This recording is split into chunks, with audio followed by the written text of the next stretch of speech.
Now, we're here with Jess Harnell and Chuck Duran from Rock Sugar. And the other thing I wanted to talk to you about was you were saying before you have other jobs. And I know when I looked on the internet, we're going to get to both you and Chuck, but I looked on the Internet Movie Database, and my printer ran out of ink. And literally, I have it in front of me right now. The thing's like 17 pages long.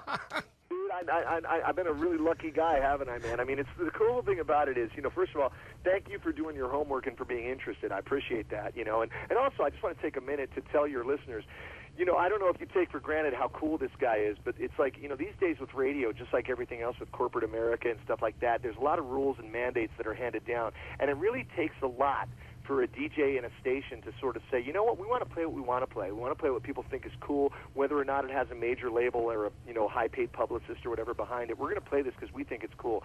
So, Joe, I just want to tell you I think it's awesome. Yeah, that's the one thing I love about my show on Saturday nights, and why people listen to it is because I could play what I want to play. I stick to the 80s and the 90s, but what I do is if I see like for instance, Rock Sugar, that this kind of music fits into my show, and even if you put new music out, it fits into my show. Night Ranger, just for instance, Night Ranger put a new CD out, which was ignored, and I played stuff off, and people loved it. Oh, that's great. And the music's out there. New music is out there by these artists, but it's ignored by radio nowadays. CHR Pop Radio ignores all this good music that's still out there. Exactly, and you're right. And if you still love good rock and roll, man, there's tons of bands.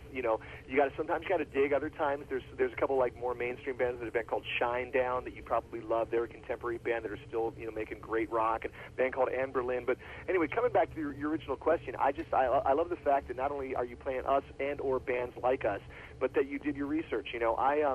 I do a ton of cartoons. I do a ton of movies and stuff like that. I mean, some of your listeners probably grew up with stuff that I've done. I was on a show called Animaniacs where I played Wacko. That was a Steven Spielberg cartoon, and I've been on all the Nickelodeon stuff and all the Pixar movies and things like that. And yeah, dude, I'm just like a really lucky guy because I get to make a living doing the same stuff that I used to get kicked out of class for when I was a couple of the Transformers as well. Yeah, I saw. That's right. I saw that. Transformers movies. Yeah, I saw that you were was it Ironhide you were the voice of? Yep. Yeah, I'm Ironhide and also Barricade, the police. I'm actually a good guy and a bad guy, dude. I'm working against myself like the government. My younger daughter, my 10-year-old, she saw that you were the voice in Finding Nemo of the geese. Yeah, I'm the seagulls. Yeah, the seagulls. I do a lot of the voice match stuff for Nemo's dad on all the Nemo talking toys and the ice show and the Disneyland attractions and stuff. That's my voice being Marlin, Nemo's dad. Yeah. And you're part of that new movie, The Lorax, too. Yeah, exactly. Dude, look at you. Yeah, see, I got everything, and this was in a couple days. I got this on. I know, man. Dude, believe me, nobody is more amazed at this stuff than I am, and the fact that I've been working on it for so long and that I continue to work at it the way that I have been blessed enough to just blows my mind, man. It's like, I'm like the luckiest guy in the world. And now Chuck, you do, I saw that you had on your website, you do a lot of, which I don't know if you do radio specifically, but I'm fascinated with the voice work. Oh, cool, man. Well, basically, I have a recording studio, and I am basically in the voiceover industry, meaning that I help people get started in the voiceover industry and recording demos and getting them in touch with agents and helping people really get to that level to where they can start a career. He's too humble to say this, dude, but I'll tell you the truth. Chuck is the number one guy in the entire business making voiceover demos for people. There is nobody bigger in the business than he is, and nobody better at what he does than he is, and that's the fact. I'm going to agree with Jesse on that one. Pat yourself on the back. That's how you. A show that's on every single Sunday, and it's called VO Buzz Weekly. Yep. And and you can watch it at VOBuzzWeekly.com, and it's all about the voiceover business. And Jesse's on there. We have all the top voiceover superstars. Bart Simpson. Bart Simpson. Everybody's on it every single Sunday. And I know how hard it is in the voice industry. In fact, I guess you want to call him the voice guy for my show. I have somebody doing it totally different than the other, everything else on this radio station. I worked with him at another radio station. He's been trying to do it for years, so I made him the voice of my station, of my show. That's awesome. And he works. He's a good guy, dude. He works in New York, but I send him the stuff, and he cuts it for me, and he sends it back, and I know it's a real hard industry to get into. And I was listening to some of the demos on your website, and I mean, cool, man. I mean, they're incredible. And you're also a producer. You and Jess are both producers too. I've directed some cartoons. Chucky's the great producer, man. He gets people in there and makes them sound better than they ever thought they could. Now you worked on. I know you did a lot of stuff on My Cousin Vinny. Oh yeah, we both did that. We did 3 songs on that. Yeah, that was years ago in my apartment.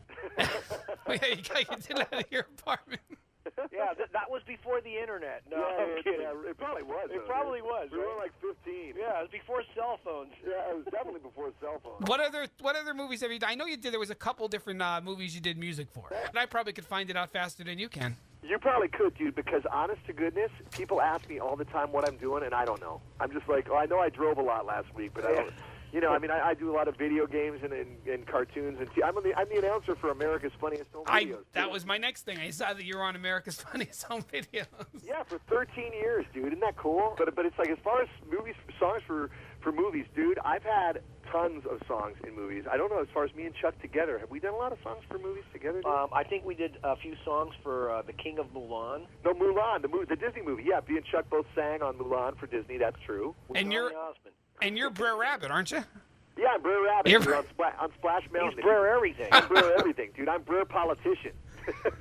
So see, you can't just be in a rock band and pay the bills. You have to do other stuff to. Yeah, dude. Yeah, well, exactly. The thing is, you know, and that's what I was kind of alluding to before, coming back full circle when you talked about making original music. We love making original music, but you know, you hit a point in your life where you got to pay, you know, your bills. You got to drive a car, and no, it was frustrating, man, because as you say, you know, you're talking about Night Ranger making a good new record, and other bands make good new records too, and nobody really cares. And you just sort of feel like, man, it doesn't matter how good the songs we write are or how good we sing them or play them. It's like the door is shut because there aren't enough DJs like yourself who are taking chances on rock music anymore. I mean, I have a local guy. I graduated from high school with him. He made a CD. I had him in on the show. We talked. I played his music. In fact, I featured his songs almost every week during my 8 o'clock hour. Oh, that's great, man. Is it good stuff? Is it rock stuff? Yeah, I mean, he does a real good. He sounds like Michael Sweet from Stryper. Oh, sure, I like Michael. That's the kind of voice he has, and you know, it's decent. It's not decent. It's good music, but again, it's the trying to get the CD to go anywhere, trying to get it on iTunes, trying to get it. You know, Amazon won't sell it because you don't have a barcode. There's all these things he goes through. I know, man. He's a regular guy. He doesn't have the kind of money to do all this stuff. Yeah, the odds sometimes seem stacked against you, you know, which is kind of a drag. But, you know, honestly, and you said something earlier, too, you know, whatever it is anybody wants to break into or get into, if you believe in yourself and you keep trying, anything is possible. Because, you know, a lot of the time people talk to me about getting into voiceover, and they're like, oh, man, I want to do that so bad, but it's so hard to break in. It's so hard to break in. And it's like, you know what? Yes, it is hard to break in. But at the same time, I broke in. And I can tell you, everybody that's doing it right now broke in. Everybody breaks in, you know. So if something's in your heart, man, just never give up. I mean, if you had told me 5 years ago that I'd be in a band now that's opening for Def Leppard and Aerosmith and AC/DC and all this stuff that's happened to us, I would have thought you were crazy. I would have thought you were really cool and probably giving you $10, but I would have thought it was crazy, you know. But nonetheless, here we are. You know, we played for 100,000 people in England last June, man. It's like crazy. Was that the Download Festival? It was. We were there twice, you know, and I think they were going to have us back this year, too, but they have a policy where they don't have the same band 3 years in a row, and I understand that. Now, as far as touring, do you do a lot of touring? I know you have a couple of dates on your website. Are you doing any, or do you just do it as it comes along? No, I'm kidding. I was joking around. Yeah, man. I mean, this year we're going to be doing, you know, we don't really start booking shows until like the end of March, beginning of April, and so those 2 shows will turn into, you know, 6, 7, 8. And hopefully we'll do about 8 or 9, 10 shows this year, and then next year we'll probably do a bunch more than that. I think we'll probably end up doing more shows than even 10. It's like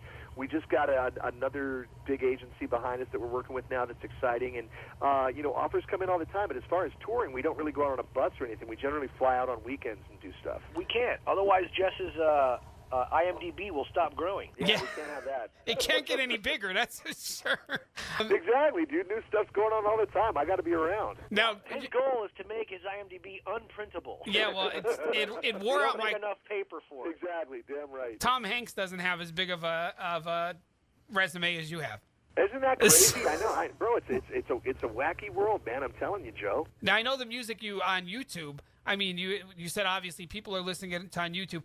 How do you guys feel like people listening to it on YouTube, you know, recording it off to YouTube, giving it to their friends, saying, hey, this is a good band, listening to them? Does that bother you? Or Dude, at this point, because we can't sell the record because of that singer thing that I told you about, any way at all to spread it is cool with me, man. You know, it's like you can't fight the tide. I mean, it's like getting upset about people being able to download music off the internet. You know, is it technically legal or whatever?